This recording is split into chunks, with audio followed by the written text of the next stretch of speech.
The Adventures of Tom Sawyer by Mark Twain.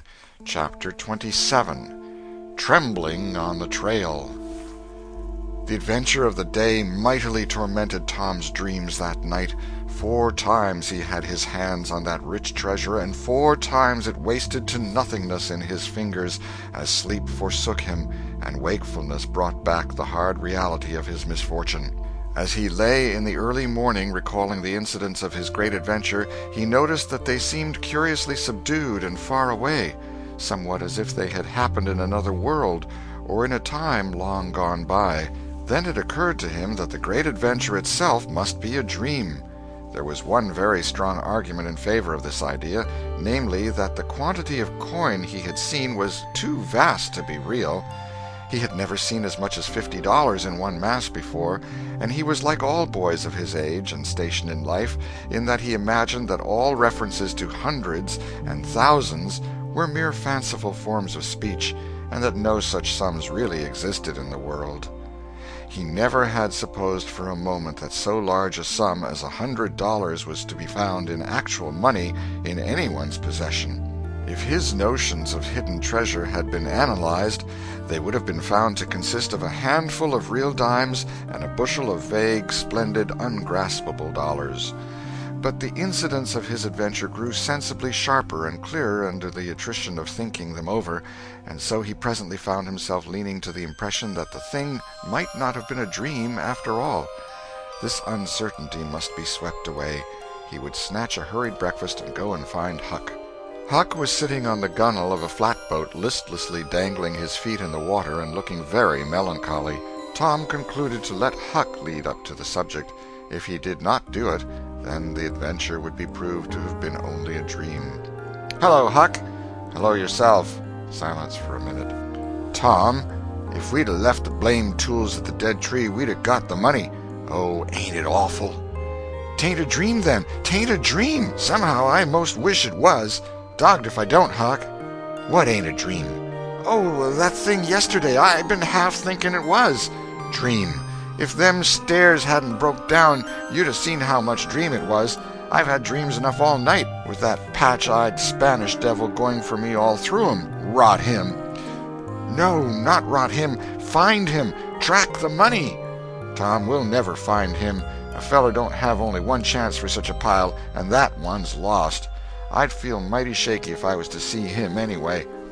"Well, so'd I, but I'd like to see him anyway. Track him out. To his number 2. Number 2, yes, that's it. I've been thinking about that, but I can't make nothing out of it. What do you reckon it is?" "I don't know. It's too deep." "Say, Huck, maybe it's the number of a house." "Goody. No, Tom, that ain't it. If it is, it ain't in this one-horse town. They ain't no numbers here." "Well, that's so. Let me think a minute. Here, it's the number of a room in a tavern, you know." "Oh, that's the trick. They ain't only 2 taverns. We can find out quick. You stay here, Huck, till I come." Tom was off at once. He did not care to have Huck's company in public places. He was gone half an hour. He found that in the best tavern, number 2 had long been occupied by a young lawyer, and was still so occupied. In the less ostentatious house, number 2 was a mystery. The tavern-keeper's young son said it was kept locked all the time, and he never saw anybody go into it or come out of it except at night.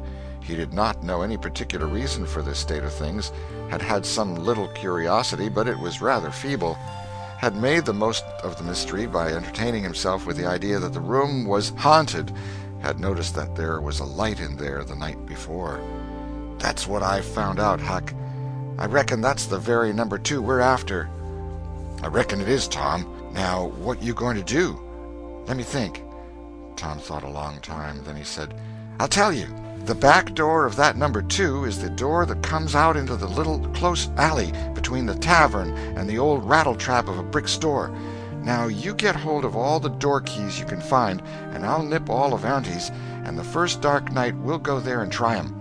And mind you, keep a lookout for Injun Joe, because he said he was going to drop into town and spy around once more for a chance to get his revenge. If you see him, you just follow him, and if he don't go to that number 2, that ain't the place." "Lordy, I don't want to follow him by myself." "Why, it'll be a night, sure. He mightn't ever see you. And if he did, maybe he'd never think anything.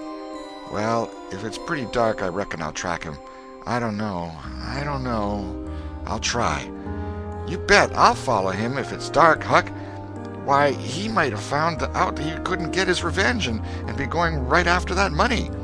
It's so, Tom, it's so. I'll follow him. I will, by jingoes. Now you're talking. Don't you ever weaken, Huck, and I won't. End of Chapter 27. Chapter 28. In the Lair of Injun Joe. That night Tom and Huck were ready for their adventure. They hung about the neighborhood of the tavern until after 9, one watching the alley at a distance, and the other the tavern door. Nobody entered the alley or left it. Nobody resembling the Spaniard entered or left the tavern door. The night promised to be a fair one, so Tom went home with the understanding that if a considerable degree of darkness came on, Huck was to come and "mow," whereupon he would slip out and try the keys. But the night remained clear, and Huck closed his watch and retired to bed in an empty sugar hogshead about 12. Tuesday the boys had the same ill luck, also Wednesday, but Thursday night promised better. Tom slipped out in good season with his aunt's old tin lantern and a large towel to blindfold it with. He hid the lantern in Huck's sugar hogshead, and the watch began. An hour before midnight the tavern closed up, and its lights, the only ones thereabouts, were put out. No Spaniard had been seen. Nobody entered or left the alley. Everything was auspicious. The blackness of darkness reigned. The perfect stillness was interrupted only by occasional mutterings of distant thunder. Tom got his lantern, lit it in the hogshead, wrapped it closely in the towel, and the two adventurers crept in the gloom toward the tavern. Huck stood sentry, and Tom felt his way into the alley. Then there was a season of waiting anxiety that weighed upon Huck's spirits like a mountain. He began to wish he could see a flash from the lantern. It would frighten him, but it would at least tell him that Tom was alive yet. It seemed hours since Tom had disappeared. Surely he must have fainted. Maybe he was dead. Maybe his heart had burst under terror and excitement. In his uneasiness, Huck found himself drawing closer and closer to the alley, fearing all sorts of dreadful things and momentarily expecting some catastrophe to happen that would take away his breath. There was not much to take away, for he seemed only able to inhale it by thimblefuls, and his heart would soon wear itself out, the way it was beating. Suddenly there was a flash of light, and Tom came tearing by him. "Run!" said he. "Run for your life!" He needn't have repeated it. Once was enough. Huck was making 30 or 40 miles an hour before the repetition was uttered. The boys never stopped till they reached the shed of a deserted slaughterhouse at the lower end of the village. Just as they got within its shelter, the storm burst and the rain poured down. As soon as Tom got his breath, he said, "Huck, it was awful. I tried 2 of the keys, just as soft as I could, but they seemed to make such a power of a racket that I couldn't hardly get my breath, I was so scared. They wouldn't turn in the lock either. Well, without noticing what I was doing, I took hold of the knob, and open comes the door. It warn't locked. I hopped in and shook off the towel, and great Caesar's ghost!" What you see, Tom?" "Huck, I most stepped onto Injun Joe's hand." "No." "Yes, he was laying there sound asleep on the floor, with his old patch on his eye and his arms spread out." "Lordy, what'd you do? Did he wake up?" "No, never budged. Drunk, I reckon. I just grabbed that towel and started." "I'd never thought of the towel, I bet." "Well, I would. My aunt would make me mighty sick if I lost it." "Say, Tom, did you see that box?"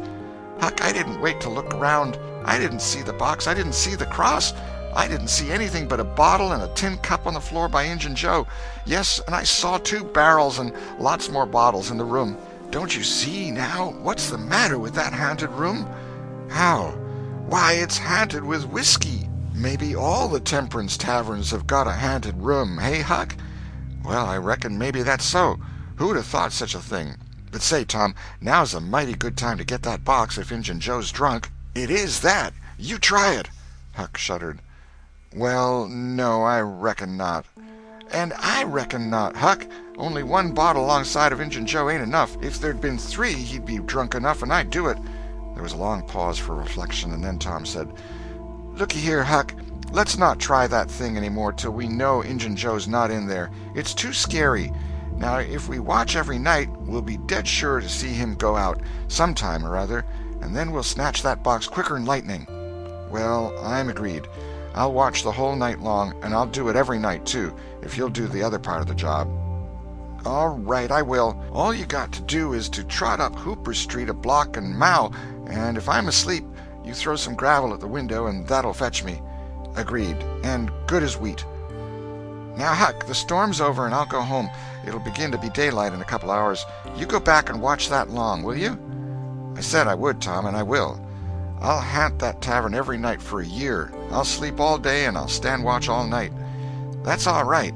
Now, where are you going to sleep?